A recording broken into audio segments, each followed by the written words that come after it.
this is an iHeart podcast. Guaranteed human.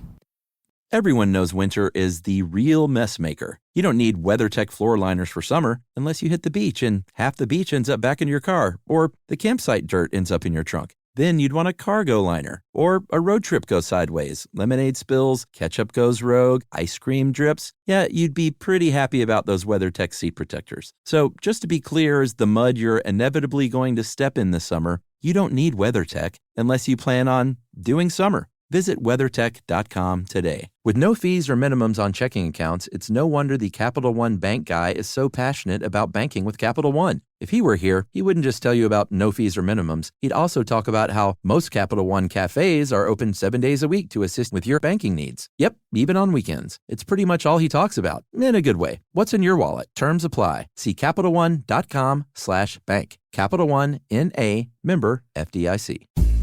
Hey everybody, it's me, Josh, your dear friend. And for this week's SYSK Selects, I've chosen how bioluminescence works. We released it originally in September of 2012, and it's a straight-ahead, super interesting, science-y episode, the best kind.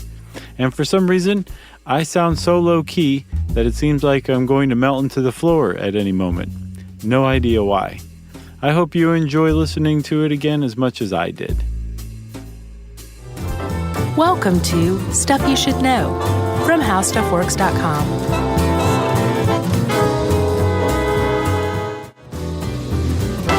Hey, and welcome to the podcast. I'm Josh Clark. There's Charles W. Chuck Bryant. And you put us together, and you get a little something called Stuff You Should Know. And that's what this is. Whether you like it or not, you have to listen to it. That's right. Actually, no one has to listen to this. No, it's mandated. Oh, okay. It's part of both Obama's and Romney's platforms. Yeah, it's a part of Obamacare. You got to listen to Stuff You Should Know, and you got to get an RFD chip in your hand. And you have to give poor people all your money. None of that is true, except that you have to listen to the podcast. And the poor people part. Yeah. Chuck. Yes. How's it going? It's great. Are you feeling sick? Do you need any kind of care, Obama or otherwise? No, are you feeling sick? I'm fine. Oh. No, I'm great. tense, like my shoulder muscles are going to pop right out of my skin. Boy, I went to that foot massage place on Buford Highway the other day. You ever been there? Mm-mm. Treat your feet. Is that what it's called? Yeah. That's a great name. They'll do an hour on your feet for $25 if that's what you desire. Oh, yeah? No, about a little bit into it, they'll ask you, like, would you want to go half and half, like half body, half foot? Because basically they get you in there, they're going at your feet, and you're like, you know, I don't know if I could do an hour on my feet. Gotcha. Like, each toe has gotten their own massage at this point. Right. Like they're just jelly. Cracked your toes. Yeah. So that you think, yeah, you know, I'll pay another $20 for the body. Right.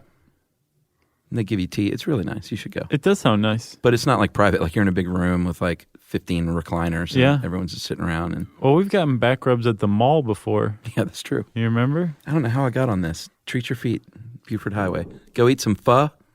And then go get your foot massaged. Where's good pho around here? We were trying to figure that out the other Buford day. Highway. Yeah, where? Which one? If you, are we going to do this now? Yeah. Okay. I like pho number 2, which is past Claremont. It's in a little shopping center. Okay. Just look it up. Okay. I mean, it's all good. Okay. All good pho. Good. Yeah, I don't know how we got on there, but some places on Buford Highway owe you some money. Seriously. At least some free pho. All right. This has nothing to do with bioluminescence. No, it doesn't. Although, sometimes if you stir your pho around, Chuck, you're going to see some fungus possibly rise to the top. Yeah, or maybe shrimp. A couple of times. Yeah, right. Shrimp. Yeah, that's a good one too. Yeah. And were those things still alive and not cooked, they possibly might glow. And were they to glow, you would say, look at those things. They're bioluminescing. That's right. Because that's what they do. Yeah, it is a life form that generates their own glow inside their body. Their own light, yeah. Pretty awesome. Yep. And I read a different study. It was like, what's the deal with this? Because this is still very much a mystery. We have an idea of how this goes down, but not in every case. Yeah. We also don't understand why in a lot of cases. Yeah. And in some cases, we don't understand how. Yeah.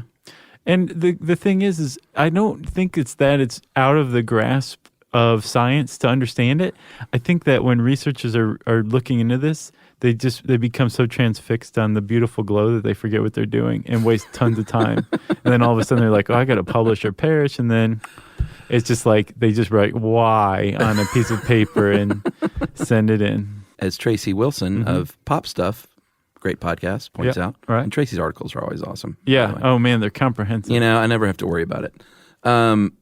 Sadly, sometimes scientists can either harm the light-making magic when they try to study them. Right. This makes it hard to study. Or the animal will exhaust its light-making glow capabilities out of like fear or defense. Or spite.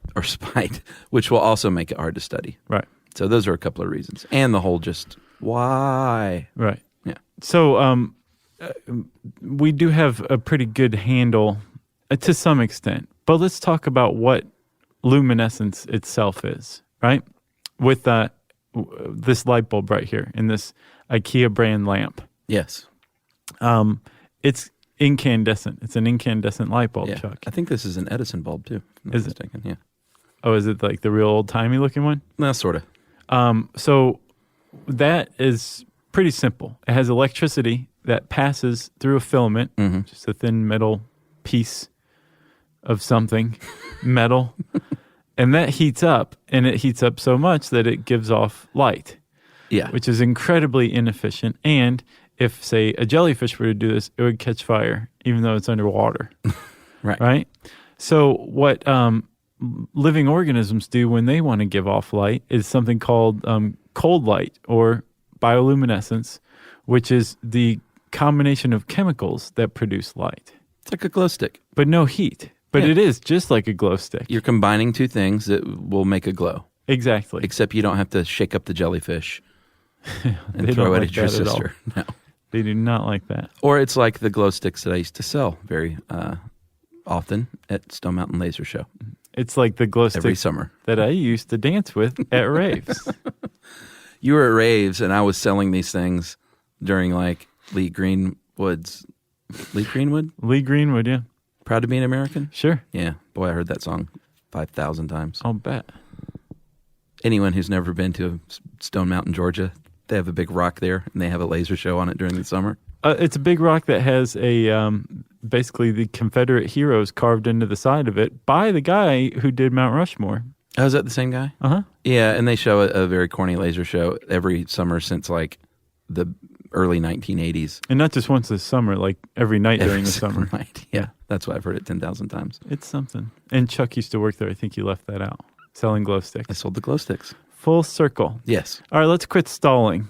Let's talk about bioluminescence, okay? That's all over the place. Well, like you said, we don't know exactly how it works in all cases, but we do know that these animals do mix together different substances just like a glow stick would. Right. And to turn their little glow on and off. Right.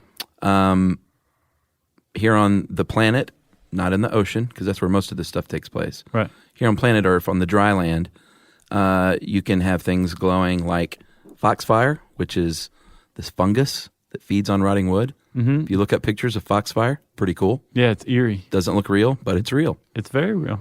The jack-o'-lantern mushroom, you can Google that as well. It's I also love kinda that. Cool. That's my favorite bioluminescent organism. Why? Just because it's the single thing? On land, on terra firma. Because it's a perfectly named thing, the jack-o'-lantern mushroom. Like, it has that glow coming through the gills. Yeah. And just the gills. So it looks like there's like this glow coming inside, and there's like holes where it's coming out of. It's so neat. My favorite on terra firma is the lightning bug. Yeah. A.K.A. the firefly. Mm-hmm. Here in the South. And I guess, I'm not sure where else they call them lightning bugs, but definitely in the South. Yeah.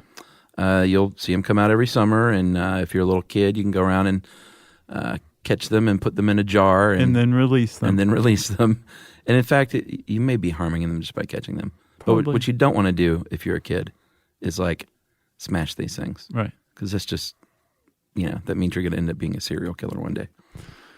Probably. Yeah. So the firefly is, you generally think of them as the adults flying around, but their little larvae can glow as well on the ground. Right. And a lot of people call firefly larvae glowworms, but glowworms are apparently another kind of fly larva. Yeah, Fireflies are fireflies or lightning bugs. that's right. Centipedes, millipedes, there's all kinds of little things that can glow. Worms. Yeah. There's some worms that give off a bioluminescent sludge, and no one has any idea why. Is it their poop? Do they poop it out? I don't think so. Remember the secretion they produce when they're mating and all that? Oh, yeah. It's probably like that. It probably comes from the ring. I can't remember the name of the ring. So that's on Earth, but if you really want to get down to some cool glowing creatures, Right. you need to dive down into the ocean to the twilight zone, which I think we've talked about that, haven't we? No, we talked about it in biospeleology. Oh, in caves? Yeah, Right. there's different zones of light penetration in caves and in the ocean, too. That's right. The twilight zone is generally about 660 to 3,300 feet deep. 201 to 1,006 meters. It depends because obviously different kinds of ocean water are going to allow different amounts of light in. It depends on what the ocean floor looks like. But it is the dysphotic or poorly lit zone, deeper than the euphotic sunlit zone, Or good lit zone. or shallower than the aphotic midnight zone, which is like scary. No light. That's a scary time down there. Right. Those are the things down there that have like no eyes. Right, because there's it no just reason doesn't matter. for it. Same Yeah. like with the caves. So, remember what was the Prometheus salamander? Yeah. Just 3 feet long and doesn't have eyes? The scariest thing ever, except for the cigar shark, which we'll actually get to in here. Okay, so is that the cookie cutter shark? Yeah, man, this thing's frightening. So in this twilight zone, the dysphotic zone, or mesopelagic zone. Stop laughing at me. This is where most of the bioluminescent organisms on Earth can be found. And the light that penetrates this area is a blue-green color because the red, yellow, orange... Yeah, the red, yellow, and orange are absorbed by the seawater above. Yeah. And the violet is scattered. Yeah. So the blue and the green are the ones that get through. So everything's just kind of color blue-green. That's what the sunlight is. So most of the bioluminescent organisms in this dysphotic zone have evolved to produce light at that same wavelength. Yeah. From something like 440 to 479 nanometers, which is like the blue-green spectrum. That's right. So... Matches that sunlight. Yeah, which is pretty cool. Yeah, well, we'll get to it, but it can lead to some cool things like camouflage. Yeah. Yeah. So, but it also means that it travels farther. Light travels, that type of light travels the farthest in water Yeah. because it has a shorter wavelength than the other types. So an animal producing this could really cook down there, basically. Yeah. We're talking jellyfish, shrimp, krill, squid, other kinds of fish, marine worms, whatever the heck that is. They're exactly what you think. It is? Yeah, what are those one worms called that like come up out of the little tubes? Tube worms. Oh, yeah? Yeah, I believe that's what they're called. Huh. Either that or I just made some terrible like 6th grade joke. But they are like on the ocean bottom, and they just come out of these tubes. Wow. And grab stuff and go back in. They're like 3 feet long. You've like not seen this? A sea snake to me, no? Yeah, but it's a worm. I think they're attached, or they may be attached to their tubes. Oh, okay. Or they just never come all the way out. I'm going to have to look into that. Yeah. So you talked about the blue-green light is what they generally produce. There is something called the loose jawfish, which actually can make red light very deep in the ocean, but that's really unusual that can make red light.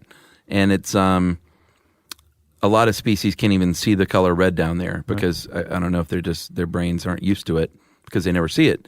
So the loose jaw uses this thing to basically sneak up on people. It's like James Gumb at the end of Silence of the Lambs. Yeah, exactly. And like the fish are like Jodie Foster, like going, and James Gumb is the loose jaw fish coming up behind her, like I can see you, but you can't see me.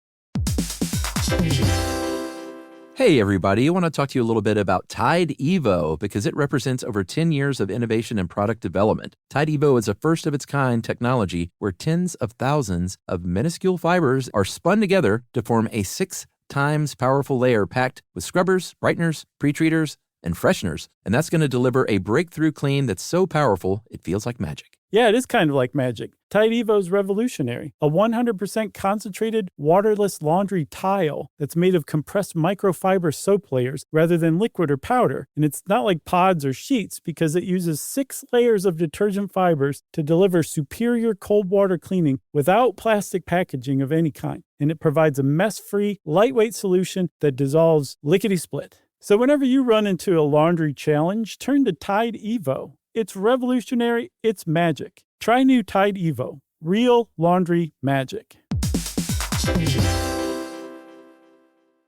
Everyone knows winter is the real mess maker. You don't need WeatherTech floor liners for summer unless you hit the beach and half the beach ends up back in your car or the campsite dirt ends up in your trunk. Then you'd want a cargo liner or a road trip goes sideways, lemonade spills, ketchup goes rogue, ice cream drips. Yeah, you'd be pretty happy about those WeatherTech seat protectors. So just to be clear, as the mud you're inevitably going to step in this summer, you don't need WeatherTech unless you plan on doing summer. Visit WeatherTech.com today.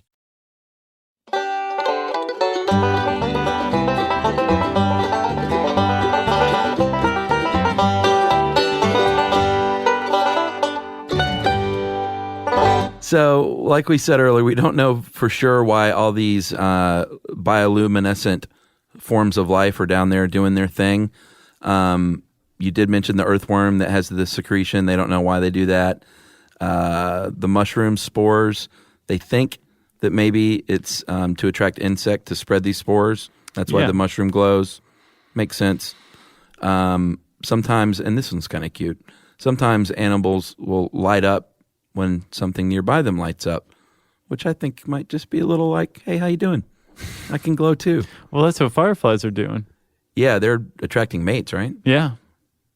With a very specific pattern of lighting. They use it to communicate. Like, hey, you're looking pretty good. I'll meet you by the fence post. Right. Yeah. Let's go get some pho.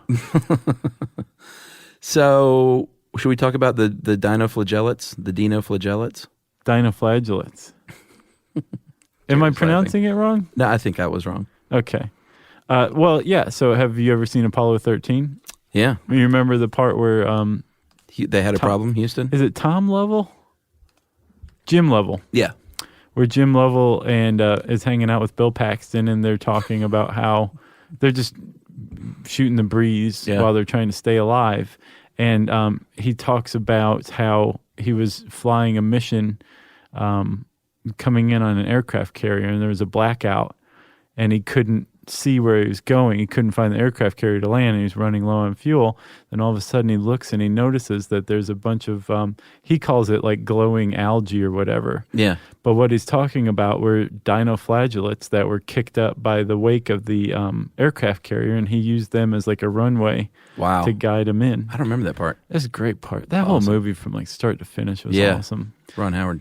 But these dinoflagellates create what's called a Milky Sea. When you get enough of them together, when they're disturbed physically, they start to glow. And if you have a bunch of them, you can see them from space, actually. In this article, there's a picture of a pretty substantial Milky Sea off the coast of Africa. Yeah.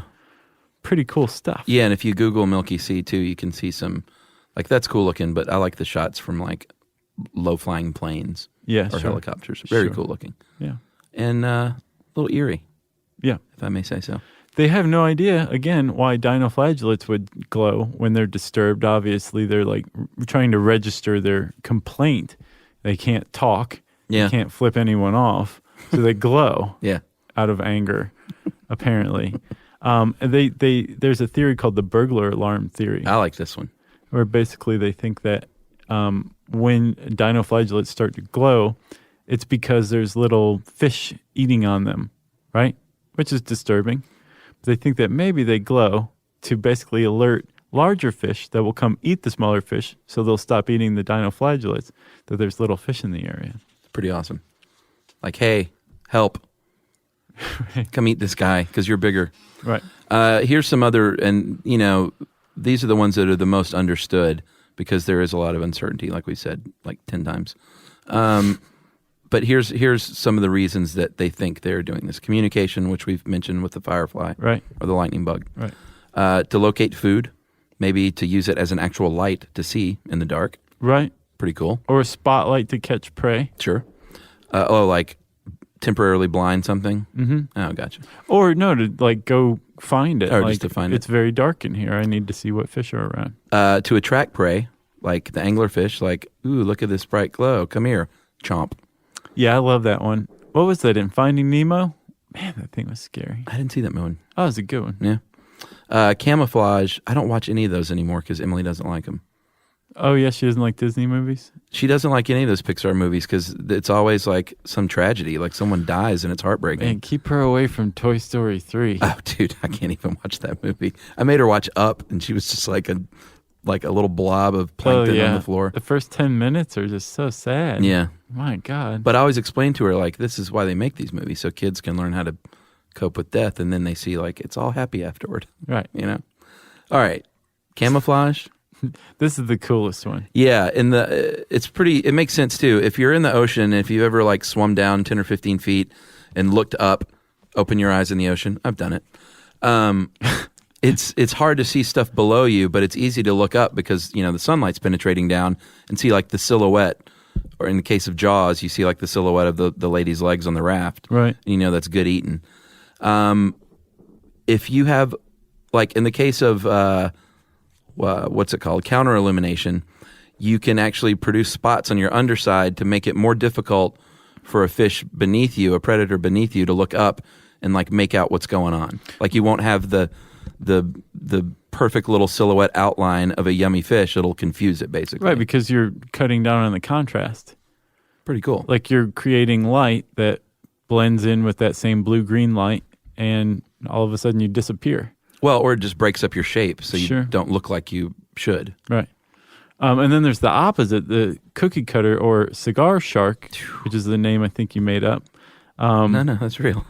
Which basically has the reverse of that, where the underside of the cookie cutter shark glows, except for this one spot in the middle that is dark, that looks like a small fish. Yeah. So a shark or some other animal looking up will be like, I'm going to go eat that fish. And then all of a sudden it's like, oh God, it's a cookie cutter / cigar shark. And then the cookie cutter shark takes a bite out of them. Perfectly round bite. Yeah, that's why they call it the cookie cutter. It's like a little plug of flesh. And if you've ever Google these dudes and their face, it's like the most frightening little thing you've ever seen in your life. Yeah, they're pretty terrifying. And you'll see pictures of like a shark or a whale washed up on the shore with like hundreds of these little bite plugs taken out of them. Man. Yeah, it's pretty awful. That's a terrible way to go. Yeah, but good for you, cigar shark, because you're small and you're doing what you can. It's a tough world down there. It's wily. And it's diphotic. And then self-defense is the last reason. And basically like a squid may release ink to cloud your vision. Some of these things can release a glowing cloud to basically make you sit back and put on Pink Floyd and like chill out for a little while. Yeah, I looked it up. There's a type of shrimp that releases a bioluminescent cloud, and I couldn't get the name. I saw both fire-breathing and vomiting shrimp for the common names, but yeah, it just spits it out. That's not what you would want to order on a menu. I'll have the fried vomiting shrimp. Right. And make sure there's extra poop in the main vein. Gross. So what's going on here? How is this magic happening? Well, just like we mentioned with the light stick, it involves two different substances mixed together to produce this reaction. Right. And there can be all different kinds of chemicals, but depending on the fish or the life form. Being works, yeah. The God's gift. One is a luciferin, and that's the light producer, and the other is a luciferase, and that is the enzyme that catalyzes it. So, and those aren't specific things. Like you wouldn't look at the chemical composition of something and be like, oh, that's luciferin. yeah, Something can be a luciferin. It's a generic term for something that produces light or something that catalyzes the production of light, the luciferase. that is correct. Okay. And they will mix together. And a lot of times the luciferin is something called a photoprotein, and it needs an ion, a charged ion, to get things going. That would be the luciferase. That's right. But in all cases, there is some sort of trigger. It could be mechanical, could be chemical, could be neurological. Startle. Yeah, it could be something they don't understand yet. But something triggers these two things to get together and make this reaction. And one thing that I didn't realize was the word Lucifer means light bringer. Yeah. I never knew that. You mean I went on a little side tear last night trying to figure out why the devil would be named the light bringer? Yeah.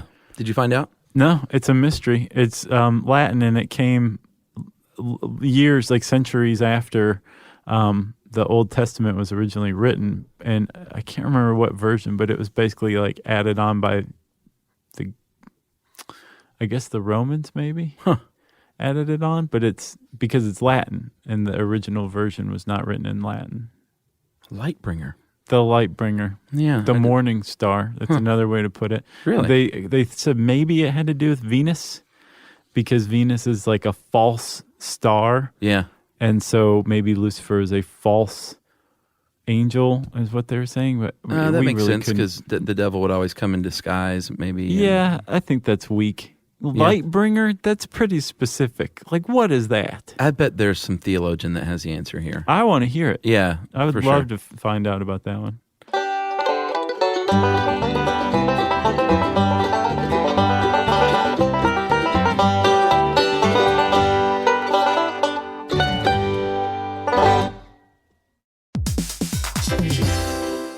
Hey, everybody. I want to talk to you a little bit about Tide Evo, because it represents over 10 years of innovation and product development. Tide Evo is a first-of-its-kind technology where tens of thousands of minuscule fibers are spun together to form a 6 times powerful layer packed with scrubbers, brighteners, pre-treaters, and fresheners. And that's going to deliver a breakthrough clean that's so powerful, it feels like magic. Yeah, it is kind of like magic. Tide Evo is revolutionary. A 100% concentrated, waterless laundry tile that's made of compressed microfiber soap layers rather than liquid or powder. And it's not like pods or sheets, because it uses 6 layers of detergent fibers to deliver superior cold water cleaning without plastic packaging of any kind. And it provides a mess-free, lightweight solution that dissolves lickety-split. So whenever you run into a laundry challenge, turn to Tide Evo. It's revolutionary. It's magic. Try new Tide Evo. Real laundry magic.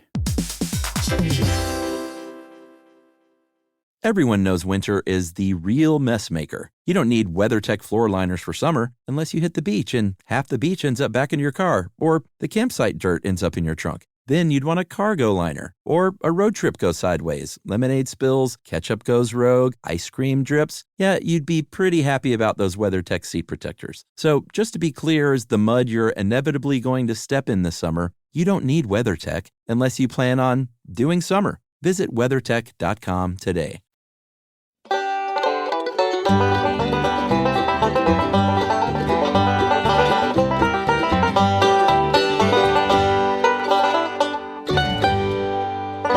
So you've got luciferin, you've got luciferase. Some of these chemical reactions require another substance, and a lot of times it's oxygen, right? So luciferin will come in contact with an oxygen molecule, and then the luciferase comes along, and then you've got a bioluminescent glow, which is pretty cool. Yeah. But they also think that that's one of the reasons, that's one of the reasons why they think that bioluminescence is an accidental byproduct of regular old evolution. Oh, yeah? And that originally, like there's a luciferin called silanterazine, I believe is how you pronounce it. All right. And it's an antioxidant. It goes around and tries to find like rogue, harmful free radicals, oxygen derivatives, right? Yeah. And get rid of them. And they think that this happened. This was a process that was way older than bioluminescence, and then along came some substance that became a luciferase, and then light was created, and then it was just a byproduct. Like heat's a byproduct of metabolism, right? Right. But they think also that over time this happened in, like, maybe it's going on inside of us right now. Right. And we're producing light, but we just don't know it, or it's just so weak that we wouldn't even possibly be able to detect it. But this happened enough times in animals in the ocean where suddenly ones could catch prey more easily because they could see better than other animals that weren't bioluminescing. Huh. And so it was selected in these guys, and now bioluminescence is its own trait rather than a byproduct of the antioxidant process. I bet you're right. Oh, that's not me, man. No, I think you just cooked this up. I wish. That's better than why as far as research papers go. Yeah, throw a theory out there. See if it sticks. That's what I say. So the deal with these animals is they either have all this stuff like in their body as part of them, or they have a little relationship with a bacteria, light-producing bacteria that live in a light organ. And this is pretty cool. Like some of these animals can pull this organ back into their body like it's always on. Right. Sometimes they don't want the light to be on, so they'll pull it back in the body. Or they have a little something like a light, an eyelid that they can just kind of close over the light. Right. Which is pretty amazing. Yeah. But it's always going. Yeah, and what the other thing with evolution is they think that because they don't see this as often in lakes, because lakes are younger, then they think it maybe happened independently at different parts in the ocean. So I talked right? to Tracy about this, and it was a little hinky. She wrote this a long time ago. She couldn't quite remember what the point was. But the point was that they think that because the process of antioxidation is a normal thing, that the conditions were right for bioluminescence to be selected naturally in some places, but it wouldn't in like a lake. So the idea that this happened independently and spontaneously when needed through evolution is kind of backed up by the idea that you don't really see bioluminescence at the bottom of lakes because you don't need it. Yeah. It all makes sense when you just peel the little curtain back, doesn't it? Yep. When you peel the glowing skin back. What else? You got anything else? You seen glowing cats?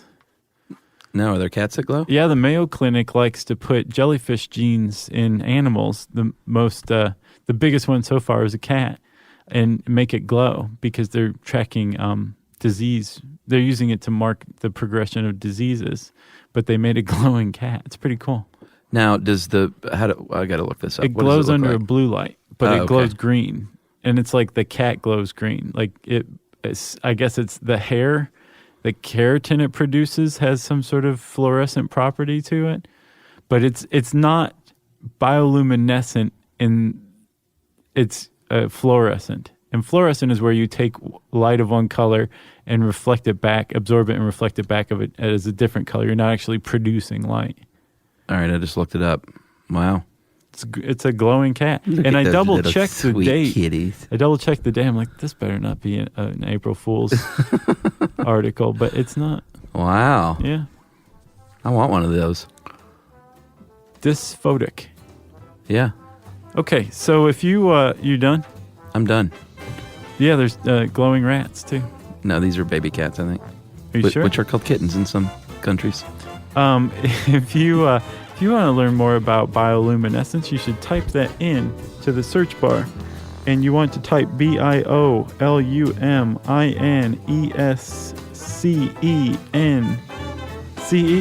It's a mouthful. In the search bar at howstuffworks.com, and it'll bring up this very cool article with some pretty glowing pictures. And I said search bar somewhere in there, which means it's time for listener mail. No, it's not, Josh. Today is part 2 of... Oh, yeah. You want to say it? Administrative details.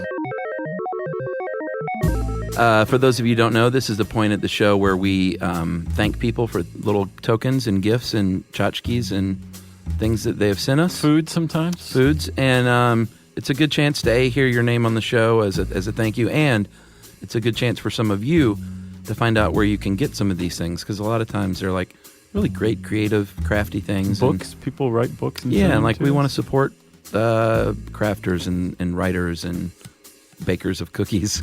And we want to support Bill Wagoner, who sent us a bumper sticker on how to pronounce Nevada. Nevada. I'll never get used to that. It's not right. It is right, but I tell everyone that writes in, only people from Nevada say it that way. Nevada. Everyone else says Nevada. Nevada. No, it's Nevada. All right. Lily, her sister Toby and brother-in-law Danny started a company called Please Be Good Humans. Oh, yeah. Remember these guys? Mm-hmm. They sent us some shirts. I think they sent some to They Kristen. sent us stickers. They've got them. No, everybody has stickers. We passed them out. Oh, well, Kristen Conger, I think, got a shirt too, though. Oh, she did? I think so. Oh, that's great. And basically, everything has the PBGH logo on it, which is like, be good to each other. And 15% of everything they sell goes to the charity of your choice. So if you go there, please be good humans on the internet, you can actually get some of this stuff and choose your own charity that 15% will go to. Very nice message. Very nice. How about some Randy Carbononi action? Yeah. He sent us his Pirate Gags booklet, which is tailor-made for Pirate Day. Mm-hmm. Talk National Talk Like a Pirate Day. If you want to learn more about that, you could go to Pirate Day, PirateAday.blogspot.com and hook up with Randy Carbononi action. Christopher M. Roth, with an E at the end, sent us a Kindle version of his book, Dirk Danger Loves Life. Mm-hmm. And I don't have a Kindle yet, and I'm dying to read this thing. It's just sitting there. It's just sitting there waiting. Taunting you. Yeah. Susanna from Archie, the Archie comics. Yay. She sent us a bunch of stuff. She sends us stuff in like waves, I guess you could put it. But most recently, she sent us a Archie Meets Kiss hardcover book. Yeah. A Kevin Keller book. That's the first gay character. That's right. First gay comic book character. This whole Green Lantern hubbub. I haven't heard that. Oh, yeah. There's apparently 2 Green Lanterns, and one of them came out as gay. And Really? kissed a man in the comic Wow. that he came out in. That's forward thinking. Yeah, but Archie's got him beat. That's right. Because of Kevin Keller, the first gay character. Yep. In the Jinx comics that Susanna, does she draw, write, produce those? What does she Yeah, do? I mean, that's her baby. So Nice. support the Jinx comics. And Archie as a whole, she sent us shirts. And we were supposed to meet at Comic-Con, but she said they were slammed in the booth and she was unable to get away. Oh, I met the Uncle John's reader people, bathroom right. reader people. They Yeah. gave us shirts and hats. Very nice. So thank you to them That's so as well. cool. Yeah. We heard from Mad Magazine too, which Yeah. just like floored me. Yeah. Did you write that guy back? I totally did. Did you? Yeah, I finally did. Daniel McKenzie from Oakland, California sent us an LP from his band, Shut Eye Unison. Awesome music, indie rock, little noisy, little melodic, right up my alley. Nice. Shut Eye Unison. I didn't see that one. Yeah, it's good stuff. Andy Parr sent us an edition of Games Magazine's World of Puzzles. Is that the one that had us as a clue? I believe so. Yeah. Yeah. Stuff You Should Know was a clue in a word search, I believe. It's kind of neat. Yes. Nobody got it. No. I don't get this one. That's cool, but it was very nice that he went to that trouble. Suki, S-U-K-I, Design Laboratory, sent us some hankies. And this was the lady who designed the baby head T-shirt. With the fly. Yeah, our favorite T-shirt of the submissions. Yeah. The most disturbing one. It was one of my 5 favorites. It was my favorite, I think. Was it? Yeah, but she designed that, and she sent us some hankies with, like, these hankies have, like, sleeping sickness and hepatitis and, like, the chemical combinations of these on the hanky. Yeah. Yeah, it's and pretty funny. That's what's contained within. Yeah, it's pretty awesome. Yeah, thank you for those. Duffman sent us a Springfield Isotopes koozie Yeah. from Duffman himself. Yeah. We appreciate that, sir. Silver Fox Broadband sent us Silver Fox T-shirts, and at first I was all, what is this broadband company sending us shirts? Then I looked up. They supply internet for senior homes. Yeah. So I was, all of a sudden, wore it with pride. Everyone at my gym thinks that I'm a silver fox You wear it at because the I gym. wear that shirt a lot. It's very Awesome. comfortable. Let's see. The guys from Rock Tail Hour sent us a T-shirt. They podcast about rock music. That's rock and then tail, T-A-L-E, hour. Check them out. BikeRappers.com with W-R-A-P-B-E-R, not wrapping like music. Right. They sent us some reflective bike wrappers and dog collars. Basically, just these little Velcro things. Such an easy invention, but necessary. And you wrap them on the frame of your bike to make your bike more reflective. Yeah. And they have little reflective dog collars, too. It's pretty cool. Yeah.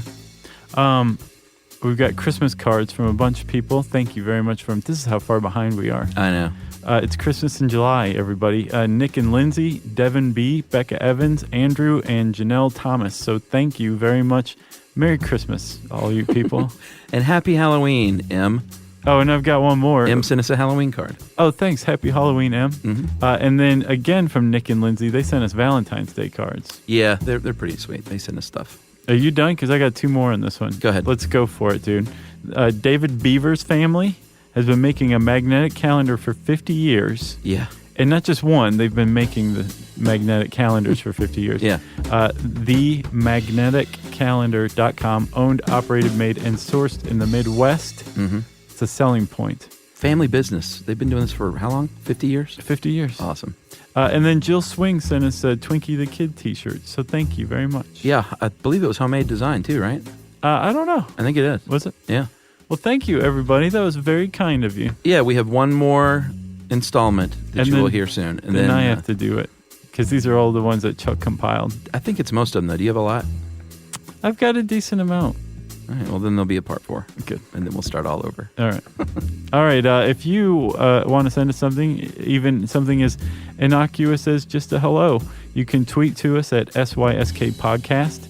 You can join us on Facebook.com/Stuff You Should Know. And you can send us an email to stuffpodcast@howstuffworks.com.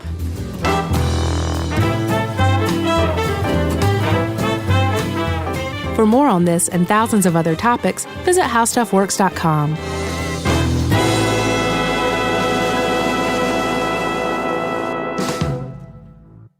Geico presents a 30-second podcast between your podcast.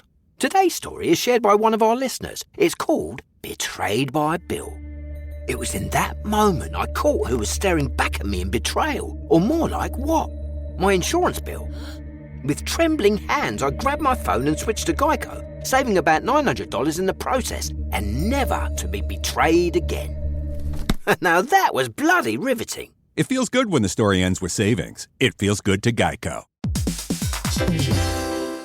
Hey, quick question for the parents listening right now. When's the last time your kid asked for something and you actually felt good saying yes? Because lately, a lot of families have been hearing the same thing. Can I have Lingo Kids, please? And here's the thing. Lingo Kids is the #1 entertainment platform for young kids with more than 4,000 interactive games, songs, and shows. Astronauts, wild animals, superheroes, dinosaurs. It's literally everything kids love all in one place. So when they ask for it, you can actually feel good saying yes. Download Lingo Kids for free and start exploring today, or unlock even more amazing content with Lingo Kids Plus. And if you go with the yearly plan, you can save up to 60%. Just search Lingo Kids in the App Store or Google Play. Lingo Kids, everything kids love.